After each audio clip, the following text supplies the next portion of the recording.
In the world of aviation, resilience is often the key to survival. Airlines around the globe face challenges that test their ability to adapt, innovate, and persevere. In this episode, we will break down the decline of South African Airways. The airline was once the leading carrier on the continent, but now the company is fighting for survival. What happened? Let's find out. Created from the acquisition of Union Airways by the South African government, South African Airways started as a domestic carrier in 1934. The airline quickly grew to become South Africa's flag carrier.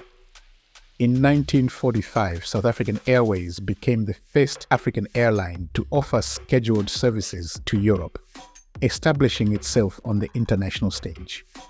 This expansion was supported by the introduction of advanced aircraft. The introduction in 1960 of the Boeing 707s specifically enabled the airline to enhance its international services, including the historic launch of non-stop flights from Johannesburg to New York, Atlanta, and Rio de Janeiro. By 1971, South African Airways had cemented its place in long-haul aviation with the introduction of the Boeing 747, also known as the jumbo jet. With its large capacity and advanced technology, the 747 revolutionized air travel, making transcontinental flights more comfortable and accessible. The ability to connect major global cities without layovers became a significant advantage for South African Airways in the highly competitive aviation market. The company was recognized to consistently push the boundaries of long-haul aviation. To modernize its fleet in the 2000s, the airline acquired new aircrafts. The company also strategically enhanced its network through partnerships, particularly by joining the Star Alliance in 2006. By 2010, South African Airways was the uncontested leader in Africa, surpassing competitors like Ethiopian Airlines and Kenya Airways in passenger numbers. In 2014, South African Airways carried more than 7 million passengers. The airline went through multiple challenges on its way to the top, challenges that would eventually bring the company to a full stop. During the apartheid era, South African Airways was impacted by international sanctions. A slow build-up from the 60s all the way up to the 80s. These sanctions forced the airline to reroute many of its international flights, significantly increasing travel times and operational costs. Sanctions then limited the airline ability to purchase new aircraft from Western manufacturers. This forced the company to continue using older, less efficient planes, delaying fleet modernization and reducing its competitiveness. By the late 1980s, South African Airways could only fly to a few destinations outside Africa. The economic impact of sanctions coupled with trade restrictions put significant financial pressure on the company. With reduced revenues and higher operational costs, the airline struggled to remain profitable during this period. South African Airways became associated with the apartheid regime, damaging its international reputation and leading to more boycotts. Despite these challenges, South African Airways managed to continue operations in a very diminished capacity. The airline's survival during this difficult period was seen as a source of national pride for many South Africans. In recent years, the airline has faced ongoing financial difficulties. It last reported a profit in 2011, and following years have been marked by substantial financial losses.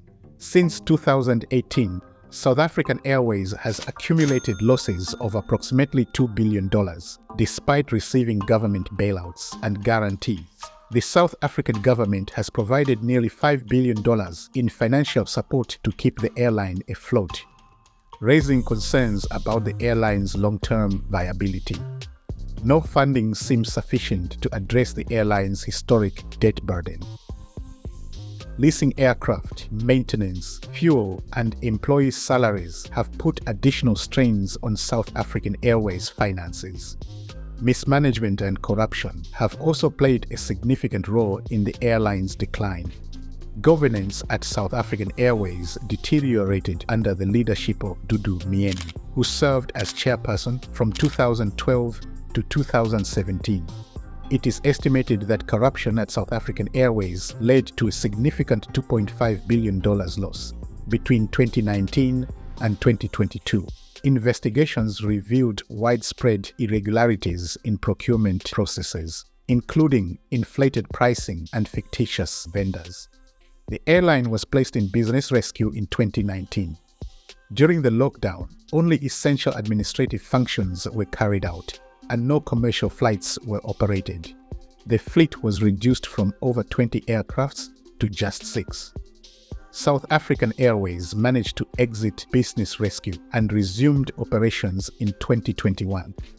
Privatization efforts have also faced significant challenges, further complicating the airline's recovery. Following the business rescue exit, the South African government announced a partnership with the Hakatso Consortium to partially privatize South African Airways. The consortium was set to acquire a 51% stake in the airline, with a promise to invest more than $160 million in it. But major obstacles hindered the deal. The historical debt, valuation discrepancies, disagreements over the terms of the sale, and various regulatory complications. In 2024, the privatization deal was terminated due to these hurdles and changing market conditions. A significant setback for South African Airways. This deal was seen as crucial for the airline's recovery. Despite the failed privatization, South African Airways is gearing up for a significant comeback. The airline already relaunched its long-haul operations with flights from Johannesburg to São Paulo. These flights signal the airline's return to global travel. These new connections are supported by a significant fleet renewal. South African Airlines has been gradually expanding its fleet since 2021, and by 2025, the airline aims to grow its fleet to 21 aircrafts. Currently, it is operating 13 aircrafts. Under new management, South African Airways has made progress in addressing some of its long-standing issues. The interim management is committed to implement strong financial controls and improve transparency. Earlier this year, management claimed that South African Airways has achieved a positive cash flow position, indicating that the airline is generating sufficient revenue to cover its operational costs. As South African Airways tries to rebuild itself to its former glory, it must contend with intense competition from other airlines. The journey to full recovery is not an impossible one, as Kenya Airways is proving. The airline has set its sights on achieving full business recovery by 2024 and is well on its way to a clearer sky. If you want to know more about the strengths and weaknesses of one of South African Airways' worthy competitor, check out this episode next. And don't forget to subscribe to the channel to catch weekly essays on business in Africa. Thanks for watching.